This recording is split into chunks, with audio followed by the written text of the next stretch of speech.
સૂર્ય સૂર્ય બધાય ગ્રહો સૂર્યની આમ પ્રદક્ષિણા કરે છે અને શુક્ર ગ્રહ એક જ એવો છે સૂર્યની ઉલટી દિશામાં પ્રદક્ષિણા કરે છે.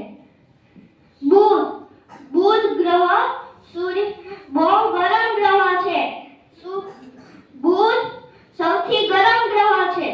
પછી આવે છે શુક્ર આ એક જ એવો ગ્રહ છે આમ પ્રદક્ષિણા કરે છે ઉલટી દિશામાં. શુક્ર બહુ ગરમ ગ્રહ છે.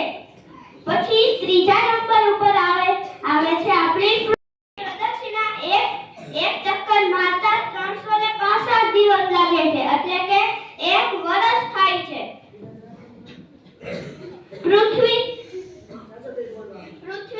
તેની ધરી ઉપર ફરે છે. પૃથ્વીને ધરી ઉપર ફરતા 24 કલાક લાગે છે એટલે કે એક દિવસ થાય છે. પૃથ્વી જ્યારે આ બાજુ હોય ત્યારે આ બાજુ સવાર થાય, આ બાજુ રાત, પાછી ધીરે ધરી ઉપર ફરતા આમ આવે ત્યારે આ બાજુ સવાર, આ બાજુ રાત. પૃથ્વીની પ્રદક્ષિણા ચંદ્ર કરે છે. ચંદ્રને પૃથ્વીની પ્રદક્ષિણા કરતા 27 દિવસ લાગે છે પણ સાયન્ટિસ્ટોએ ગણતરી કરીને 30 દિવસ રાખ્યા છે. પછી આવે છે મંગળની જમીન લાલ કલરની છે એટલે તેને લાલ ગ્રહ પણ કહેવામાં આવે છે. પછી આવે છે ગુરુ ગ્રહ. ગુરુ સૌથી મોટો ગ્રહ છે.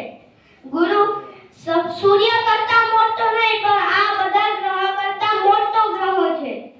પછી આવે છે શનિ ગ્રહ. શનિને વલય છે. વલય એટલે કે